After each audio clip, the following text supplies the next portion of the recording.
మీ ఇంట్లో మొదటి కోటీశ్వరుడు మీరే అవ్వాలనుకుంటున్నారా? ఈ ఫైనాన్షియల్ వెబినార్ లో ఇప్పుడే జాయిన్ అవ్వండి. నమస్కారం డాక్టర్ షియా చిరంతకృష్ణ స్వామి గారు. నమస్కారం. ఖండాలు దేశాలు దాటి వెళ్ళిపోతున్నామండి. మనీ మంత్ర అనేటువంటి సబ్జెక్టు అంటే క్లాసెస్కి అంత డిమాండ్ ఉంది, దాంతోపాటు చాలామంది కోరుకుంటూ ఉన్నారు. సో దాన్ని బేస్ చేసుకుని అడుగుతున్నాను, క్లాసెస్ మళ్ళీ ఎప్పుడు ఉండే అవకాశం ఉన్నాయి, ఎక్కడెక్కడ ఉండే అవకాశం? మనకి ఇప్పుడు ఈ ఏప్రిల్ 2024 ఈ నెల ఏప్రిల్ 14 హైదరాబాద్లో ఉంటుందండి రెగ్యులర్ క్లాస్ మళ్ళీ. అలాగే మనకు 2 జూన్ వచ్చి, అంటే ఇప్పుడు జూన్ వరకు మళ్ళీ మనకు రెగ్యులర్ క్లాసెస్ లేవు. ఎందుకంటే మధ్యలో మనకు గోవా సెషన్స్ క్లాస్ ఉంది. మనకి గోవా సెషన్ క్లాస్ మనకు 3 రోజులు ఉంటుందండి. అది మనకి మే 28, 29, 30 ఉంటుంది. ఈ 3 రోజులు సెషన్స్ క్లాస్ గోవాలో ఉంటుంది. మే తర్వాత జూన్లో మనకు మళ్ళీ రెగ్యులర్ క్లాసెస్ ఉంటాయి. ఇప్పుడు మాత్రం ఏప్రిల్లో హైదరాబాద్ రెగ్యులర్ క్లాస్ ఉంది. ఎవ్రీ మంత్ రెగ్యులర్ క్లాస్ ఉంటుంది. మనకి 2 జూన్ వచ్చి విజయవాడలో ఉంటుందండి. ఓకే. అలాగే 9th జూన్ వచ్చి అనంతపూర్లో ఉంటుంది. 23rd జూన్ వచ్చి వైజాగ్లో ఉంటుంది, విశాఖపట్నంలో. 30th జూన్ వచ్చి తిరుపతిలో ఉంటుంది. 7th జూలై మళ్ళీ రాజమండ్రిలో ఉంటుంది. ఈ విధంగా ఈ షెడ్యూల్లో తొందరగా మీరు ఎన్రోల్ చేసుకోండి. ఎందుకంటే సమ్మర్ కాబట్టి చాలా హెవీ రష్గా ఉంది. తొందరగా మీరు ఎన్రోల్ చేసుకుంటే ముందు సీట్లో కూర్చోవచ్చు. Really and anyway sir, thank you అండి. Thank you so much doctor Shiya Chiranthakrishna. Thank you. Previous వీడియోలో మీరు చెప్పినటువంటి విషయం నాకు బాగా నచ్చింది, ఒకటి గుర్తు చేస్తాను, ప్రతి ఒక్కరికి తెలియాల్సిందే. కోరికలకి, లక్ష్యానికి, సంకల్పానికి ఉండేటువంటి డిఫరెన్స్ చెప్పారు, చూసారా? ప్రతి ఒక్కరికి కోరికకి, సంకల్పానికి, లక్ష్యానికి ఉండేటువంటి తేడా తెలియదు. కానీ మన వీడియో చూసిన తర్వాత కోరికని మనం ఎలా సాధించుకోవచ్చు, అంటే మనం ఎలా కోరికలు తీర్చుకోవచ్చు, సంకల్పం చేస్తే ఒక మనిషి ఎక్కడి దాకా వెళ్తాడు అనేటువంటి, అంటే ఆ సాధన చేస్తే ఎక్కడి దాకా వెళ్తాడు, లక్ష్యాన్ని ఏ విధంగా ఛేదించాలి అనేటువంటి విషయం ఆ ప్రీవియస్ వీడియోలో ఒక్కొక్క దానికి డిఫరెన్స్ చెప్పినప్పుడు అర్థమవుతుంది. ఎలానంటే దేనికి దానికి ఒక ప్రిన్సిపల్ ఉంటుంది, ఒక థియరీ ఉంటుంది, ఒక ప్రాక్టికాలిటీ ఉంటుంది. సో దాని ప్రకారమే మనిషి జీవితాన్ని అద్భుతంగా తయారు చేసుకోగలుగుతాడు, సెల్ఫ్ మేడ్ లాగా.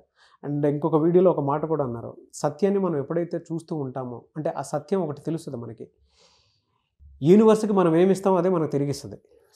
మన యొక్క డిజైన్ చేసేది ఏదైతే ఉందో అది మనకు తిరిగిస్తుంది. అంతే తప్ప యూనివర్స్ అవతల వైపు నుంచి ఒకటి ఇస్తుంది అని అంటే ప్రతిదీ మనం రిసీవ్ చేసుకున్నటువంటిది కాదు. మనం ఏం బ్లూ ప్రింట్ ఇస్తున్నామో అది మనకి ఇవ్వడానికి సహకరిస్తుంది. ఆ విషయాలు నాకు చాలా బాగా నచ్చాయి. Thank you so much doctor Shiya Chiranthakrishna Swamy గారు. 608వ మనీ మంత్ర వీడియో, ఏ వీడియోలో ఏం చెప్తున్నారు?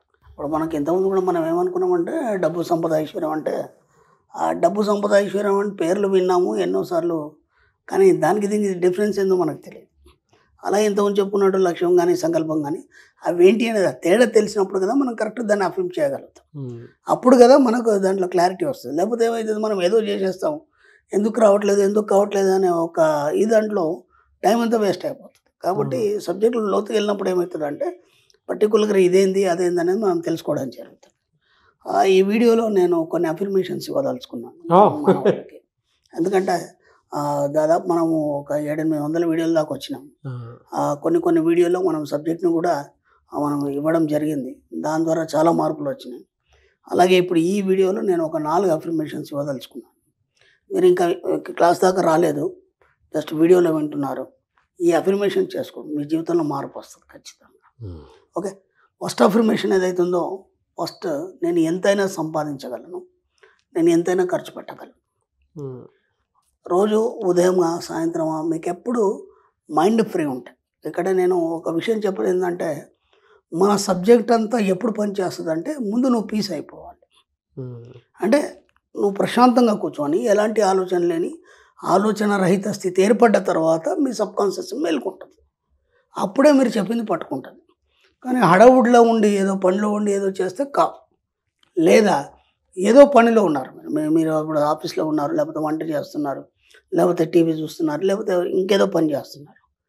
దీన్ని ఒక పద్యంలాగా బైహార్ట్ చేసి దాన్ని సబ్కాన్షియస్ మైండ్కి నిరంతరం పట్టించండి.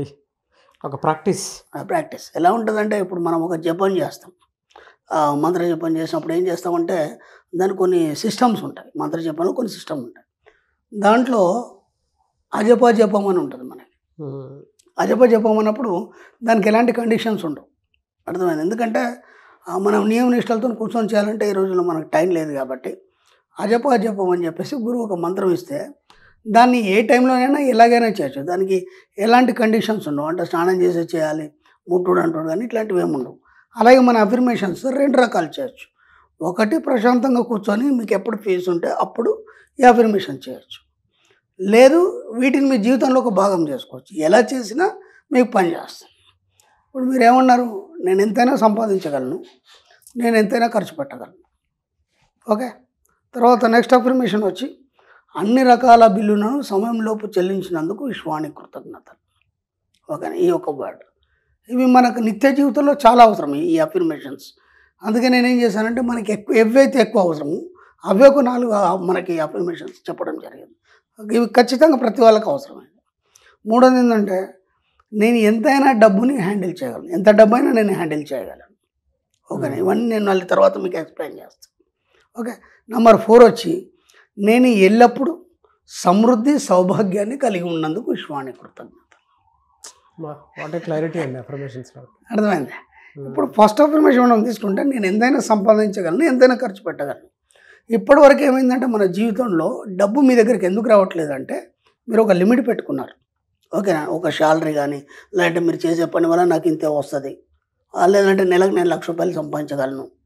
అంతకంటే మీ ఎప్పుడు కూడా మీరు ఆలోచించలేదు. ఇప్పుడు మీరు ఎంతైనా సంపాదించగలను అన్నప్పుడు ఏమైపోయిందంటే లిమిట్లెస్ అది. ఓకేనా, అన్లిమిటెడ్. కాబట్టి మీరు నెలకు ₹1,00,000 యావరేజ్గా మీరు సంపాదిస్తున్నారు. నేను ఇంకొక అఫర్మేషన్ నేనేం చెప్తానంటే నేను ప్రతి నెల ₹1,00,000 ఆపైనా సంపాదించినందుకు అని చెప్తాం మనం. ఇప్పుడు ₹1,00,000 ఆపైనా అన్నప్పుడు ఎంతైనా కావచ్చు కదా, అది ₹1,00,00,000 కావచ్చు, 10 కోట్లు కావచ్చు, ఎంతైనా కావచ్చు. మనం ఏం చేస్తామంటే నేను ప్రతి నెల ₹1,00,000 సంపాదించినందుకు, లేదంటే ప్రతి నెల 50,000 సంపాదించినందుకు, ప్రతి నెల 30,000 సంపాదించినందుకు ఆ లిమిట్ మీరు పెట్టుకుంటున్నారు. అర్థమైందా? ఇప్పుడు ఎంతైనా సంపాదించగలను అన్నప్పుడు ఏమైపోయింది, ఆ లిమిట్ దాటిపోయింది. ఇప్పుడు మీకు ఒక కాన్ఫిడెన్స్ వస్తుంది. ఎందుకంటే ఎప్పుడు ఎవ్రీ మంత్ 30,000 సంపాదిస్తున్నారు. నేను ఎంతైనా సంపాదించగలను ఎప్పుడైతే మీరు విశ్వానికి తెలియజేసారో మీకు ఆ సోర్స్ అనేది వస్తుంది. ఆ సోర్స్ ద్వారా అనుకోకుండా ఈ నెల మీరు 50,000 సంపాదించారు అనుకోండి, అప్పుడు మీకు కాన్ఫిడెన్స్ వస్తుంది. సంపాదించిన దాన్ని ఏం చేయాలి, మరి ఖర్చు కూడా పెట్టాలి కదా. నేను ఎంతైనా ఖర్చు పెట్టగలను. ఇక్కడ టెక్నిక్ ఏంటంటే ఖర్చు పెట్టడానికి కూడా డబ్బు వస్తుంది. చిన్న ఎగ్జాంపుల్ చెప్తాను. నా దగ్గరకు ఒక వ్యక్తి వచ్చాడు. వ్యక్తి వచ్చినప్పుడు జాతకరీత్యా, ఎందుకంటే మనకు జ్యోతిష సామ్రాట్ అనేది ఒకటి ఉంది కదా, కొందరు రేర్గా ఆ గురుగారు ఒకసారి జాతకం, ఆ అబ్బాయి దగ్గర డబ్బు నిలవదు. ఓకేనా, ఎంత వచ్చినా సరే అయిపోతుంటుంది. చూస్తే అతని యోగంలో డబ్బు లేదు. ఎందుకంటే వ్యయం 12వ స్థానంలో మనకు ఏవైతే డబ్బు ఇచ్చే గ్రహాలు ఉన్నాయో అవి 12వ స్థానంలో ఉన్నట్టు ఖర్చు అయిపోతుంది. ఇప్పుడు విచిత్రం ఏంటంటే ఖర్చు పెట్టడానికి అంటే డబ్బు కావాలి, అందుకోసం డబ్బు వస్తుంది. ఇప్పుడు మీరు 2 అఫర్మేషన్ చేస్తారు, నేను ఎంతైనా సంపాదించగలను, నేను ఎంతైనా ఖర్చు పెట్టగలను. ఈ 2 అఫర్మేషన్లు అయితే ఖర్చు పెట్టడం కోసం మీకు డబ్బు వస్తుంది. ఇది ఒక లాజిక్. ఇది అర్థమైందా? అంటే మీరు నమ్మించారు ఏమని, నేను ఎంతైనా ఖర్చు పెట్టగలను. ఖర్చు పెట్టాలన్నప్పుడు దానికోసం డబ్బు కావాలి కదా, కాబట్టి నేను ఎంతైనా సంపాదించగలను. ఇప్పుడు మీకు లిమిట్ లేదు, ఇక ఎంతైనా వస్తుంది, ఎంతైనా ఖర్చు పెడతాను. 2 అఫర్మేషన్ తీసుకుంటే అన్ని రకాల బిల్లులను నేను సమయంలోపు చెల్లించినందుకు విశ్వానికి కృతజ్ఞత. ఇది ఎంత ఎక్సలెంట్ అంటే మీకు అప్పులు ఉన్నాయా లేకపోతే ఇంకేమైనా ఉన్నాయా, ఈ ఒక్క అఫర్మేషన్స్ అవన్నీ క్లియర్ అయిపోతాయి. నేను ఇప్పటిదాకా బయట చెప్పలేదు, క్లాస్లోని ఇవన్నీ చెప్తాను. కానీ అందరూ రాలేరు, కొందరు చాలా దూరం ఉంటారు, ఇంకా దాన్ని పరిశోధిస్తారు ఇది ఎంతవరకు కరెక్ట్. దాంట్లో టైం అంతా వేస్ట్ చేసుకుంటారు కదా చాలామంది. అయినా పర్లేదు, ఇవి ట్రై చేయండి, బ్రహ్మాండంగా పనిచేస్తాయి. ఓకేనా?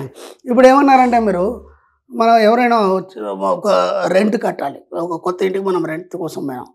ముందు ఆయన ఏమంటాడు, ఫస్ట్కి రెంట్ ఇవ్వాలని అంటాడు. ఫస్ట్ మాట్లాడేది అదే, ఫస్ట్కి రెంట్ ఇవ్వాలని. మనం ఏమంటాం, ఏమంటే ఫస్ట్ కాకపోతే 5 తారీఖు వరకు ఇస్తాం సార్ అంటే. అంతే కదా. ఎందుకు అంటారు ఆ మాట ఎందుకు వచ్చింది అంటే మీ మీద మీకు నమ్మకం లేదు, కాన్ఫిడెన్స్ లేదు. అర్థమైందా? కాబట్టి మనం ఏమంటాం 5 తారీఖు వరకు ఇస్తాం. సరే 5 తారీఖు వరకు కూడా నువ్వు ఇవ్వలేవు, ఇంకొక చాయిస్ ఉంటుంది మనకి, ఏమని, లాస్ట్ 10 తారీఖు వరకు ఇవ్వచ్చు. అవునా కదా? ఇక్కడ ఏం చేశారంటే మీకు తెలియకుండానే మీ సబ్ కాన్షియస్ మైండ్ని నమ్మించారు. ఏమని, నేను 5వ తారీఖు వరకు ఇస్తాను, అప్పటిదాకా మీ దగ్గరికి డబ్బులు రావు. ఓకేనా? ఒకవేళ మిస్ అయితే, ఒకవేళ 5వ తారీఖు రాకపోతే, నేను అడిగి చూశాను లేకపోతే ఇది అది అనుకున్నాం, 10 వరకు ఇవ్వచ్చు. ఇది అందరి మైండ్లో ఉన్న విషయం. ఇది దీంతో ఏమైపోయిందంటే మీ సబ్ కాన్షియస్ మైండ్ అదే నమ్మి మీకు 5వ తారీఖు లోపల ఎక్కడ కూడా మీకు డబ్బులు రావు. బా ఓకేనా? ఇంకొక కాన్ఫిడెన్స్ ఏముంది, ఒకవేళ రాకుంటే అన్నారు కాబట్టి ఇంకో ఛాయిస్ తీసుకుంటుంది. అది 10 తారీఖు వరకు మీ దగ్గర డబ్బులు రావు. కాబట్టి ఏ రోజు కూడా మీరు టైంకి రెంట్ ఇవ్వలేరు, ఏ రోజు కూడా మీరు కరెంటు బిల్లు టైంకి కట్టలేరు, ఫైన్తోనే కడతారు. అర్థమైందా? ఇలా ఏవైతే మీరు ఇచ్చే డబ్బులు కానీ ఏవైతే ఉన్నాయో, అప్పులు కావచ్చు ఏమైనా కావచ్చు, మీకు ఏవైతే ఉన్నాయో వాటన్నిటికీ మీరే దాన్ని లాక్ చేస్తున్నారు. అంటే మీకు కావాల్సినటువంటి దాన్ని మీ అనుకూలంగా మార్చుకుంటున్నాను అనుకొని వాటిని మీరే పెండింగ్ చేస్తున్నారు మీరు. అర్థమైంది? దాంతోనే ఏమైపోయింది, ఎప్పుడు అప్పులోనే కూరుకుపోయి ఉంటున్నారు.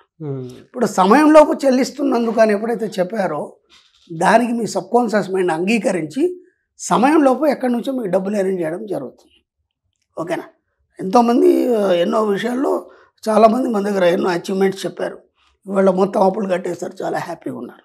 ఎందుకంటే మనం చెప్తున్నామే డబ్బు గురించి. డబ్బు అనేది, అప్పులు అనేది చాలా క్రష్లో ఉంటారు చాలామంది.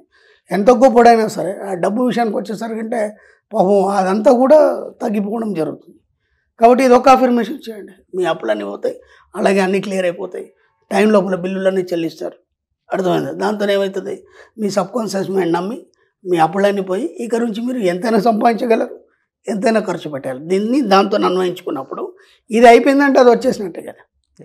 అవునా కదా? థర్డ్ అఫర్మేషన్, నేను ఎంత డబ్బునైనా హ్యాండిల్ చేయగలను. ఇది ఒక పెద్ద సమస్య చాలామందికి. ఎందుకంటే ఎవరైనా ఏముంచుకుంటారంటే ₹1,00,000 సంపాదించాలి. ఎంత చిన్న మ్యాటర్ మన సబ్జెక్టులో అంటే ₹1,00,000 నథింగ్, ₹1,00,00,000 నథింగ్ అనుకున్నాం, ₹1,00,000 పెద్ద సమస్య కాదు. ఇప్పుడు ఏమైపోయిందంటే ఆ సబ్కాన్షియస్ మైండ్ దాన్నే పట్టుకుంది, ₹1,00,000 సంపాదించాలి ఏదైనా సరే. ఒక మిడిల్ క్లాసు ఒక 20 లక్షలు తన జీవితకాలంలో తన సొంత డబ్బుని ఎలాంటి అప్పులు లేకుండా పట్టుకొని చూసిన దాఖలాలు లేవు. ఒక 20 లక్షలు పట్టుకొని చూడకుండా చనిపోయిన వాళ్ళు ఎంతోమంది ఉన్నారు. కానీ మన సబ్జెక్ట్లో మనం ఏం చెప్తామంటే కనీసం ₹1,00,00,000 చూడాలి. అవును, కనీసం ₹1,00,00,000 చూడాలి. ఇక్కడ ఏమైంది, నేను ఎంత డబ్బునైనా హ్యాండిల్ చేయగలను అన్నప్పుడు దానికి నీ సబ్కాన్షియస్ మైండ్ ఒప్పుకొని ఎంత డబ్బునైనా నీకు ఇవ్వడానికి సిద్ధంగా ఉంటుంది. అర్థమైందా? నువ్వు ₹1,00,000కి ఒక 2 లక్షలకి 10 లక్షలకి నువ్వు భయపడ్డావు అనుకో, అప్పుడు అది ఎలా ఇస్తుంది? ఇవ్వడం అంటూ జరగదు. కాబట్టి ఏం చేయాలి, నేను ఎంత డబ్బునైనా హ్యాండిల్ చేయగలను అన్నప్పుడు పరిస్థితులన్నీ నీకు సహకరిస్తూ నీకు అన్ని రకాలుగా అవకాశాలు రావడంతో పాటు నీకు ఎంత డబ్బు వచ్చినా నీకు భయం అనేది ఉండదు. ఇక్కడ దాన్ని ఎలా హ్యాండిల్ చేయాలి, దానికి ఏమేమి చేయాలి, దానికి సంబంధించినటువంటి వ్యక్తులు నీ దగ్గరికి రావడం, దానికి సలహాలు ఇవ్వడం, ఇలా చేయాలి అలా చేయాలి, అన్ని రకాలుగా నీకు అన్ని రకాల అవకాశాలు నీ దగ్గరికి రావడం అనేది జరుగుతుంది. కాబట్టి ఎక్కడ కూడా డబ్బుని హ్యాండిల్ చేయడంలో మీరు భయపడకండి. ఎంత డబ్బు అయినా సరే నేను హ్యాండిల్ చేయగలను, ఆ ఒక్క అఫర్మేషన్ చెప్తే అప్పుడు మీరు ఆటోమేటిక్గా మీరు ఎంత డబ్బునైనా హ్యాండిల్ చేయగలరు అన్నారు కాబట్టి మీరు ఆటోమేటిక్గా మీకు తెలియకుండానే ధనవంతులు అయిపోతారు. ఎంత ఈజీ ఉంది, ఎంత డబ్బునైనా హ్యాండిల్ చేయగలన్నప్పుడు ఎవరి దగ్గరకు వస్తుంది, డబ్బు నీ దగ్గరకు వస్తుంది, ఆటోమేటిక్గా ధనవంతుడు అయిపోతుంది. ఇంకా దానికోసం ఇంకా వేరే ప్రయత్నం ఏం చేయాల్సిన అవసరం లేదు. ఈ అఫర్మేషన్స్ని నమ్మించాలి, సబ్కాన్షియస్ మైండ్ని నమ్మించాలి. ఇక ఫోర్త్ లాస్ట్ వన్ వచ్చి, నేను ఎప్పుడు సమృద్ధిగా సౌభాగ్యంతో కూడి ఉన్నందుకు విశ్వానికి కృతజ్ఞత. ఇంకేం కావాలి? ఇప్పుడు ఈ పై 3 అయిపోయినాయంటే నిరంతరం నువ్వు దేంతో కూడి ఉంటావు, సమృద్ధితోని, సంపూర్ణత్వంతో, పరిపూర్ణత్వంతో, నిండు కొండలో ఎప్పుడు తొలగిసలాడతావు. ఎప్పుడైతే నువ్వు ఆ మాట అంటావు, మన సబ్జెక్ట్లో ఎన్నోసార్లు మనం అఫర్మేషన్ చెప్పుకున్నాం, ఏ పని చేయాలనుకున్నా ఏది చేయాలనుకున్నా ఇంతకుముందు అయితే మనం ఏం చేసేది, ప్రతిదానికి ముహూర్తాలు, గ్రహాలు, నక్షత్రాలు చూసేది. ఇప్పుడు మన సబ్జెక్ట్లో అవన్నీ ఏం లేవు. నువ్వు ఏ పని మొదలు పెట్టినా సరే దానికంటే ముందు ఒక్క మాట, నేనున్న నా జీవిత పరంతత్వంలో అంతా సవ్యంగా ఒకటిగా సంపూర్ణంగా ఉంది. ఆ మాట చెప్పేసి నువ్వు పని స్టార్ట్ చేసి ఇక ఎక్కడ కూడా ఫెయిల్యూర్ కానీ లేకపోతే డిస్టర్బ్ అవ్వడం కానీ ఏమీ ఉండదు. మన సబ్జెక్ట్లోకి వచ్చిన వాళ్ళకి చెప్తున్నాను మళ్ళీ, అర్థమైంది? కాబట్టి ఇది ఏదైతే చెప్తున్నామో మనకు అదంతా మనకు చెప్పలేము కాబట్టి చాలా ఈజీగా, అంటే మనకు చెప్పుకోవడానికి ఈజీగా ఉండడానికి ఈ అఫర్మేషన్, నేను ఎల్లప్పుడూ సమృద్ధిగా సౌభ్యంతో కూడి ఉన్నందుకు విశ్వానికి కృతజ్ఞత. ఒక్కొక్క అఫర్మేషన్ మీ యొక్క జీవితాన్ని అద్భుతంగా మార్చేస్తుంది. బీజాక్షరాలు లాంటివి మన సబ్జెక్ట్లో బీజాక్షర మంత్రాలు అనమాట. కాబట్టి వీలైనంత మటుకి ఈ 4 అఫర్మేషన్స్ ఏవైతున్నాయో ప్రతిరోజు మీకు ఎప్పుడు వీలైతే అప్పుడు చేయండి, లేదా దాన్ని అజపాజపంగా ఇంతకుముందు చెప్పాను కదా నేను, ఆ విధంగా మీరు ఏ పని చేస్తున్నా సరే దాన్ని చేస్తూనే ఉండండి. అది మీ యొక్క సబ్కాన్షియస్ మైండ్కి అలవాటు పడిపోయి మీ జీవితంలో ఖచ్చితంగా 2-3 నెలల్లో ఒక అద్భుతమైన మార్పును చూస్తారు. ఎనీవే సార్, థ్యాంక్ యూ అండి. Thank you so much doctor Shri Charanakrishna. Thank you. Suman టీవీలో మీ పర్సనల్ అండ్ బిజినెస్ ప్రమోషన్స్ కోసం కింది నెంబర్కి కాంటాక్ట్ చేయండి.